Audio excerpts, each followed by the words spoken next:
What up YouTube, it's Misery's Company. In this video, I want to talk about why you really don't want to be sleeping on Elder Rifts in Diablo Immortal, because we are kind of in a lull in between patches, or in between big patches coming and a lot of good stuff coming to the game. So I do want to just take a few minutes to cover really quickly why it is so important for you to be running Elder Rifts more so now than ever before. Let's get straight to it. All right, so first things first, if you don't know already, obviously you're going to be getting more embers if you run your Elder Rifts in a party. So make sure you just join with a random one. This is not a preset group at all. They're obviously not difficult, and you don't need to be watching this video to fully understand how easy they are, but it is also quite easy to get a group of 4. So you want to make sure every week you are maxing out your burning embers or your fading embers, whatever they are, because it is now a much better way of not only growing your account in terms of legendary gems or magic powder, but it is also a really good way of making additional platinum, which we're going to talk about once we get out of this Elder Rift. We did just start it. You know, it doesn't matter how many people in your party. The buffs aren't terrible, good, bad, or indifferent in terms of you know, legendary, or the legendary crest being it, or just the regular ones. I'm not running any legendary ones right now, so I don't anticipate getting any legendary crest, but I am running these because it is something you should do on a daily basis, or at least a weekly basis rather, which we'll get to here in a second. And they don't take a lot of time at all. I personally have been actually admittedly sleeping on them, which is why I wanted to make this video, because yeah, you get so much magic dust or powder, whatever the hell it's called, if you are trying to push for 5-star gems like I am. So for example, I don't have any, well, I have one 1-star gem that I'm using just because I'm using my farming build currently, not like my actual dungeon build, shame on me, but I am pushing for 5-star legendary gems. So I don't need any of the ones that I can craft, but I do desperately need the magic dust that you get from this in order to craft more legendary 5-star gems. So that's why I'm doing this, and I will use that as fodder. If you're not familiar with that phrase, it's very common in MMORPGs. Fodder is like the material you use to get something else, essentially, is what fodder is referred to. I know there's a lot of new people coming to Diablo Immortal off and on, so I just want to make sure throughout my videos I'm being cognizant of that. So if you already knew that, obviously you don't have to spam that in the comments section. That's totally fine. I just want to make sure that we're all speaking the same language, like a chicken sandwich. All right, let's beat this boss really quick. I don't know why I'm out of pocket either. Also, this is just a random fun fact. So I have always had my microphone, my headset rather, plugged into my my PC, and that's how I listen, but I never actually heard myself, and I never realized how important it was to be able to hear yourself when you're making a video, because it's hard to explain. But those of you that know anything about microphones or speaking into a microphone and using a headset, like, oh my god, I can't believe I wasn't doing this earlier. So finally, anyway, I have it plugged into my Wave XLR, so I can just ever so slightly hear myself, which makes it a whole lot easier to speak fluently.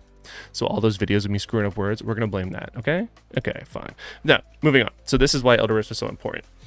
Important. Did you know how many people like just leave off that third T in the word important? Anyway, moving on. So, Elder Rifts. Oh god, I need to leave the party because they're going to definitely start another one.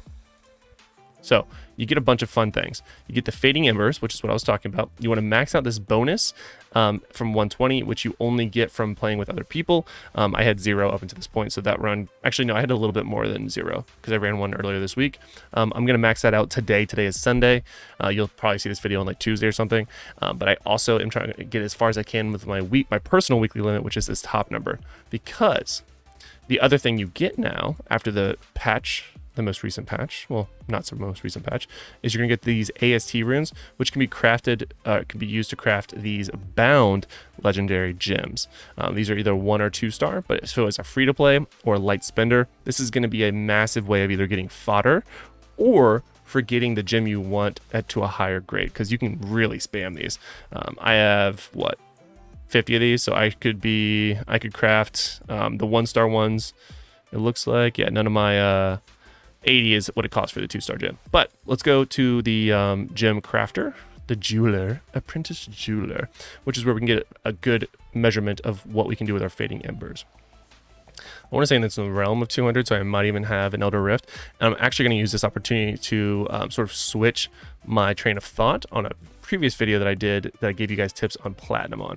So if you go to services, go to craft, apparently I can upgrade that gem. That's hella sick. I want to do that now. Boom, 5-star. Or rank 5 power gem. Love that for me. So Typically in the past, I would say, so these are the AST runes where you can get, you know, bound gems. So in the past, I would recommend getting a 1-star legendary gem for 100 Ember, which you can then use to sell on the market. However, because in my opinion, and on my server, the price for these 1-star legendary gems is very, very low because it's so easy to obtain now. The market just isn't there. It's not worth selling them. I actually want to switch my idea and save up for an eternal legendary crest. I think that is going to be the way of doing it now. So it's going to cost you 3 times as much before you get anything, and you still have the ability of getting that 1-star legendary gem. However, using the eternal legendary crest will use some of your like fail safe. I forgot the phrase that we use. I'm just spacing after a long day of work, but I think it's like 50 or 55 before you get like a grace period where you are guaranteed a 5-star legendary gem if you go that long without getting any of them. So really, if you think about it, this is a guaranteed legendary 5-star gem between rank 2 or 5 at some point. As long as you spam and farm these on a weekly basis, you can get these pretty consistently. So that's what I want to show you in this video. That is why I almost said 5-star legendary gems, but that is why eternal legendary crests are so critical and so important nowadays, and why you want to be farming your Elder Rifts as much as possible, because that is going to be your fastest way of getting these eternal legendary crests, which will in result get more 5-star legendary gems. Now, I have heard, I cannot confirm personally, but I have heard that it is a 2 different percentages or ranks, like 0 to 50 or 55, whatever that fail period is, a grace period is, for both the eternal legendary crest as well as the regular legendary crest. So don't count both as one. So you can't use like, you know, 40 of the, you know, legendary crest, the orange ones, and then use 1 eternal legendary crest and then be like, oh, boom, guaranteed 5-star legendary gem with my eternal. It's each one of those had their own. So it's 55 for the orange, 55 for the purple. Keep that in mind. If this video helped you, make sure you smash the like button, guys. Until next time, lock it in.